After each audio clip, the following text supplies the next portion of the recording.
Good morning. It is pretty much the end of November. No snow yet. People have been asking, are we having snow here in Nova Scotia? In the higher elevations, yeah, there is some snow, but where I'm at in Halifax, no snow. Although I do wish it was going to snow because I think I'd appreciate that. The weather today is overcast, just above the freezing point, and it rained all night. The woods are soaking wet.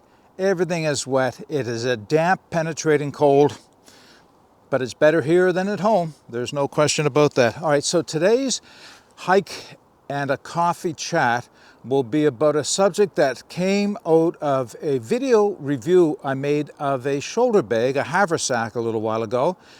And the comment by a viewer was, why would you ever choose a shoulder bag or Haversack when you could carry a backpack? I thought personally that the reason for that was obvious. But the more I looked into this topic, the more I realized it's not quite as clear-cut as you might think. So that's what I thought we would talk about today, is Haversack versus backpack. If you're interested, keep watching.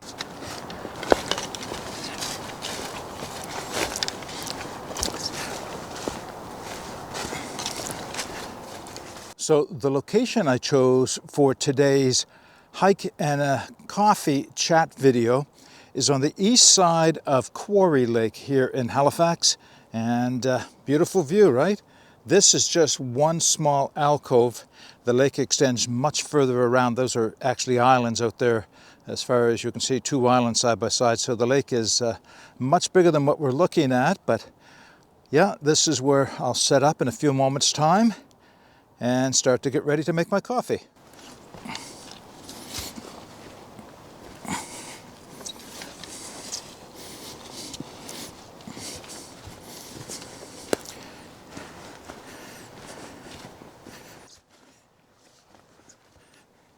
All right, and through the magic of video editing, a 45-minute hike done in 2 or 3 minutes, right? So this is my location I'm going to be setting up today. I come here, I don't know, once every 3 or 4 weeks, especially when my time is limited. This only takes me 45 minutes to get to this spot. I have a fire pit built.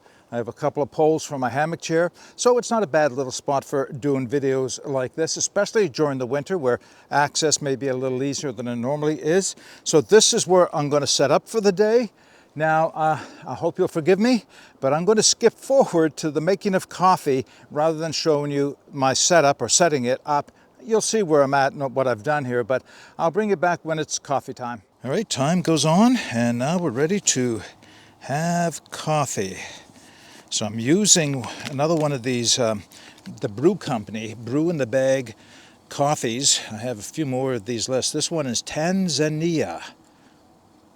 This is on the medium to strong side, looking good. I've got a review on these coffees elsewhere if you're interested. Basically, it's coffee in a bag with its own filter system, Ziploc on top. Put the water in right through here, make sure you can see that. Let it steep for a bit, and then pour it into your cup. So my water is boiling hard. And now we can do exactly that, pour some water in.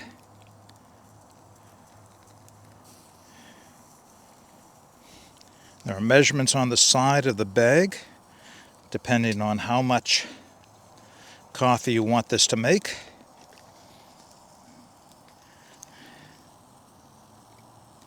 Letting the water soaking down through the coffee. It needs a little bit more than that, though. Okay.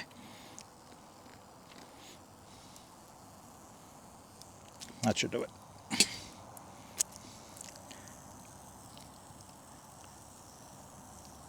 Yeah, it's rising. It's rising up to the line. That's pretty much where I want it to be.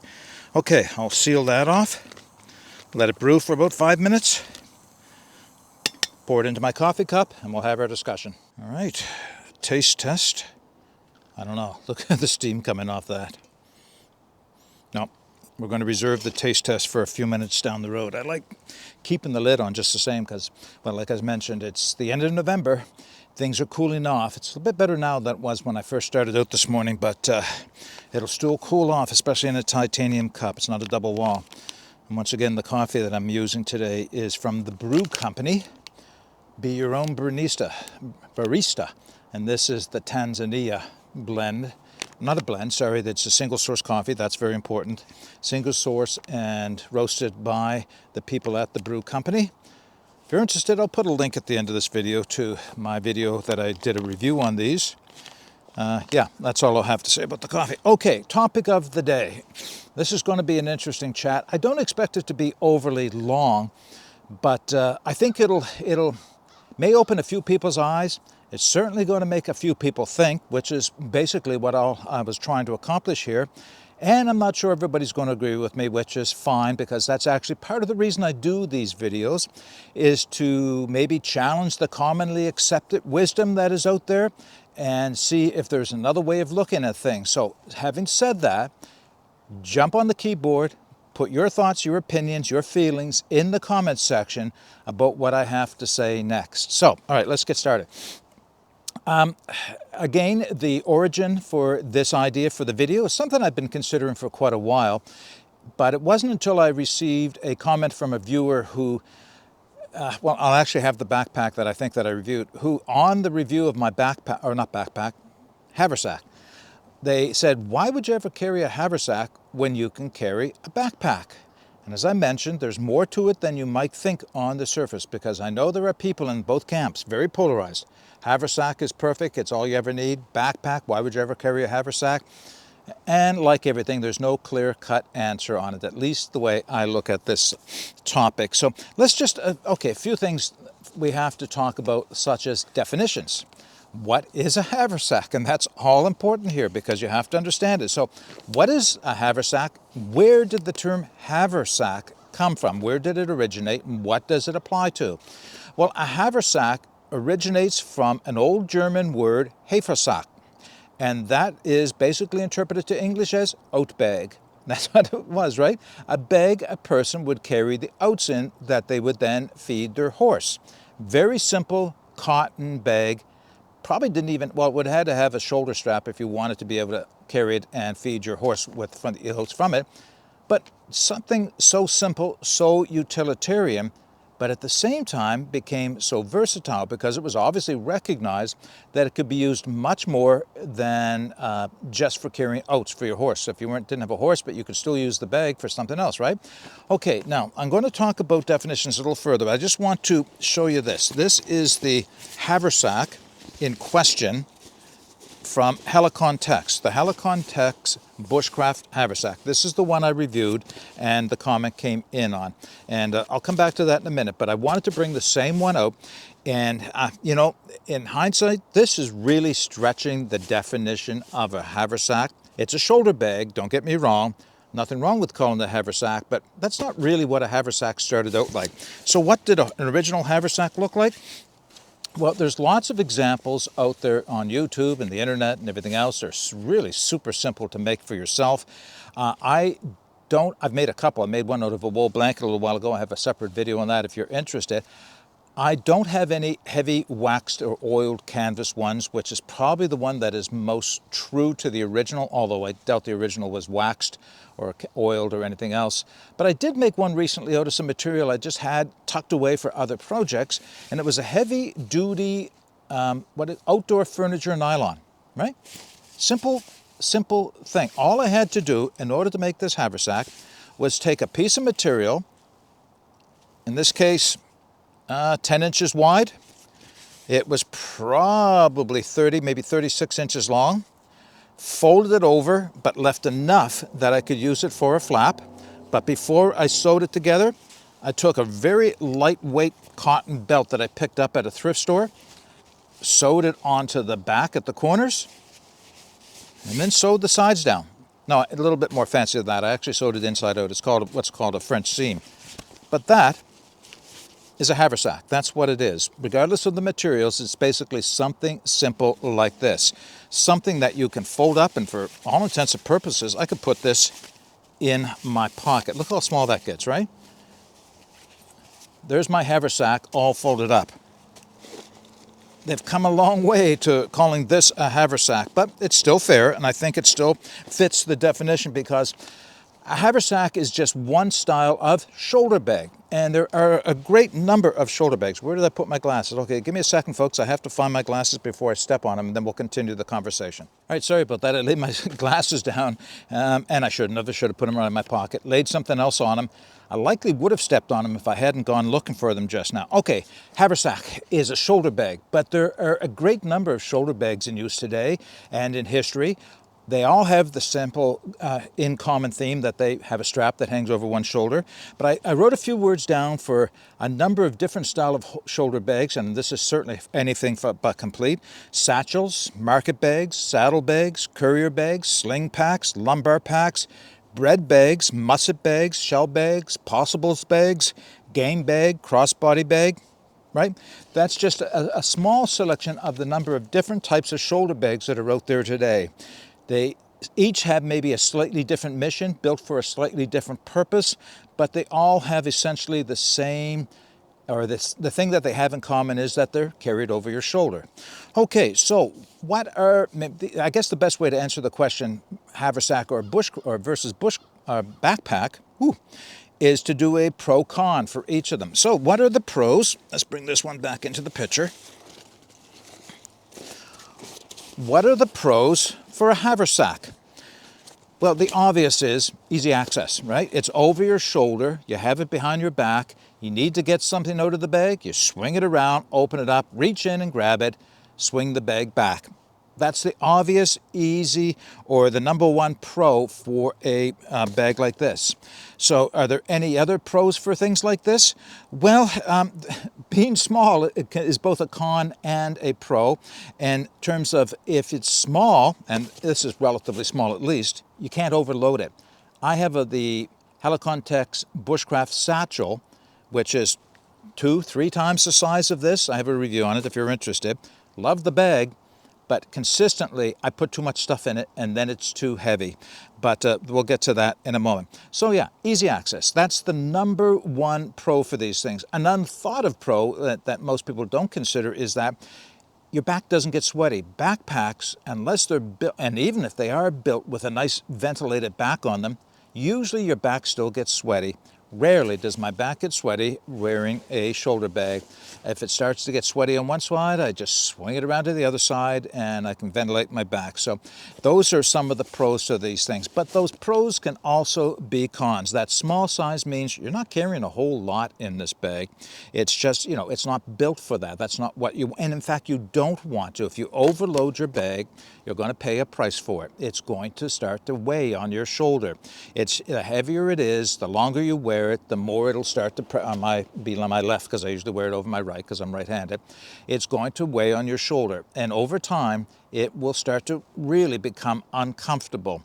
So that's definitely a con for it. But the other con is something that you would only think of this if you actually did wear one of these in the woods and it wasn't just an easy walk on a level path.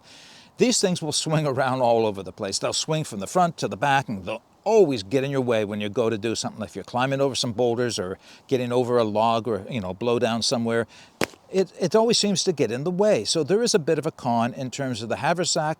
Its easy access can be just the opposite, a pain and an annoyance, because it swings and get in front of you when you don't want it there. Now, don't get me wrong, there's a way around that. We'll get to that in a few minutes' time. So the essential pros is easy access. The cons, very small in terms of how much you can carry in it, and it gets in your way when it swings around on you. Now, let's go over to the backpack for a second. So the backpack I brought out today, which is half empty because a lot of the stuff I had in it is sitting on the ground there. This is the Helicontex Matilda Bushcraft backpack. It's their modern interpretation. How did the leaves get in here? Modern interpretation of what an Alice pack might look like. I love this bag.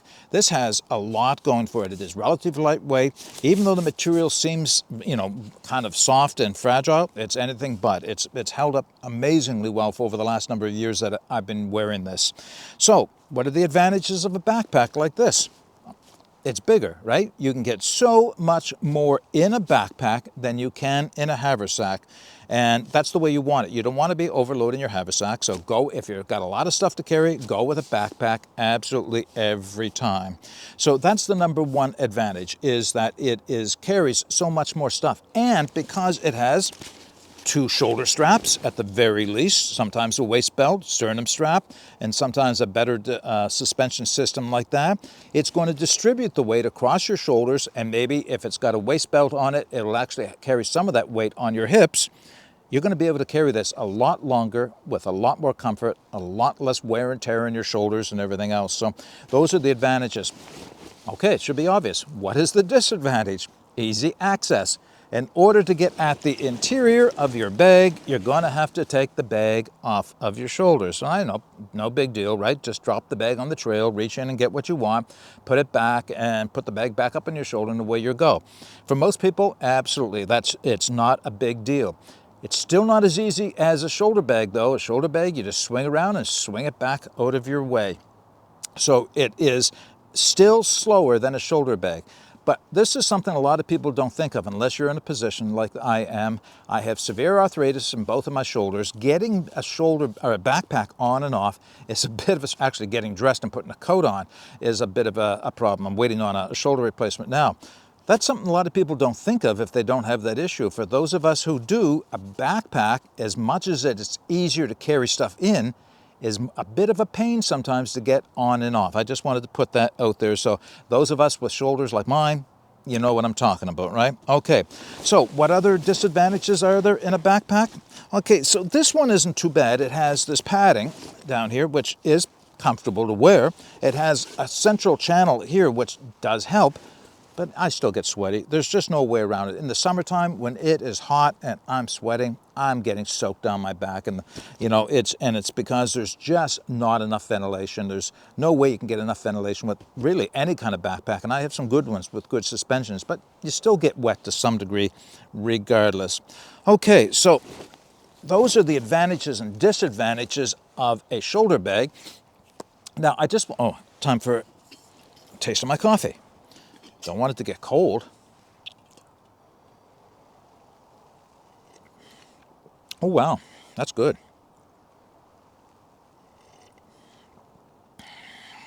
I do love a good cup of coffee when I'm out here in the woods. And of course, I drop my glasses. I just do want to extend the discussion around shoulder bags, haversacks, for a moment. So I showed you what an original haversack might look like if it was made with modern materials, in this case, the nylon furniture material. And I showed you what Helicon Tex has done in terms of interpreting a bushcraft haversack. Great functional bag. I like it. You can watch my review on that, but I'm going to show you this. This is something I'm sure somebody's going to ask me. In that review, one of the cons I gave this bag is the way that the hood works, or the flap, in that when the bag, unless it is fully loaded, the ends stick out so that they are exposed like this. And what I had said in that video is that I was going to try something and see if I could create a strap to pull the sides together to help the hood, it's a flap, but it is a hood style, cover the ends. And I did, and it works. This is all I did. I'll show it to you up close. Piece of nylon webbing, quick release buckles, sewn to each side of the bag. I can tighten it up. It pulls the sides of the bag in a little bit, and now the flap goes over the top, and the corners aren't exposed to the weather or anything else falling in or falling out of them. Okay, so there are other styles of shoulder bags, and I got a huge collection. I got to tell you, a few of which I've reviewed, some of which I'll probably still review. But sling packs. Sling packs are meant to be worn on your back, but they still have just one strap across your front, and they do a good job of carrying a moderate amount of weight. You can swing the whole thing around, get access to the back, swing it out of your way. It avoids the whole flopping around in your body, like front to back and that type of thing. So in that way, it's better than a shoulder bag or than a haversack, but it has some of the downfalls. Your back usually gets sweaty wearing those as well. So it's just another style that's out there. Lumbar packs. I have some really nice lumbar packs, and Helicon Tex makes some nice lumbar packs as well. They're intended to ride on your hips, right down at the bottom of your back in the lumbar area. They usually have one or maybe in some cases a whole shoulder strap system that goes up over your shoulders, and you carry the weight, or you carry the bag on your lower back, and the belt helps carry the weight on your hips. That's what I guess I wanted to say. Sounds like a great idea. Downside to it, of course, is that it's still limited in capacity. You can only put so much in it before it gets too heavy and too awkward to carry. And I have found that I can carry that and a shoulder bag, but I can't carry that and a backpack. So I guess it depends on what you're looking to do that day. Yeah, there's any number of different styles out there, but here's what I want to say about the haversack versus the backpack. Why not both? Why not take both with you? I mean, look at this thing, right? This little tiny haversack can go in any one of my pockets on the Matilda with room to spare. And then I have a small bag that I can use when I get to my location, put this on, put a few essentials, maybe a water bottle, knife, a saw, whatever it is I'm doing, and go for a scout, a hunt, whatever it is, foraging, wood collection, and then this is all I need to use. It still has a fair amount of capacity, doesn't have the versatility of the one from Helicontex, but it will still carry that much weight at least. So why not both? Now, the other thing I'm going to do is I'm going to show you how you can actually use a haversack and a backpack at the same time. You may have already seen this when we open the video up, but I'll put it on and show you the best way to use both at the same time. All right, I just slid my backpack on and the haversack, and I'll show you what I did and why this actually makes a good combination. So the first thing I did is I took my haversack and I put it over my shoulder, swung it around to my side, right where I'd want to access it. Now you do have to play with the length of the strap so you get it in the right position. Next thing I did is I put my backpack on right over top of it. So now I have the best of both worlds. I have my haversack and my backpack. Let me just put my sternum strap on, right? What's happening now is the haversack, it's staying put. It's not moving. It's not swinging around and getting in my way. Same time, I have access to everything I want, whatever it is that needs quick access, from water to anything else, a saw. I have it right here at my side when I need it, and it's not getting in my way. If for any reason I needed to drop my backpack in a hurry, I still have my haversack. Or if I'm getting to a place where I want to drop my haversack to get rid of the weight, I still have my haversack. Any way you look at it, the haversack is here, out of the way, and it actually does another thing which isn't often thought of. I've transferred some of the weight out of my backpack onto this shoulder and this bag. So now my bag is not quite as heavy because some of the weight is in the haversack. All right, so that's everything I wanted to say about the haversack and the backpack in conjunction. Let's wrap this video up. So, a few closing thoughts on haversacks versus backpacks. Which is better? Well, I guess it depends. That's a common answer I use in a lot of these videos. What do you want? If you want a small bag with a limited capacity and ease of access, go with a haversack. If you want something with a larger capacity, weights distributed over two shoulders, go with a backpack. Better yet, use both. They both have their place, they both have their mission, they both have their reason for being taken. It's not one or the other, especially when you can wear them like I'm wearing it now. You can have best of both worlds going with you. All right, those are my thoughts and opinions on haversacks and backpacks, but now I'm interested in what you have to say. Put your comments in the comment section below, but until next time, get out and explore and take that path less traveled, because it will make all the difference. Bye for now.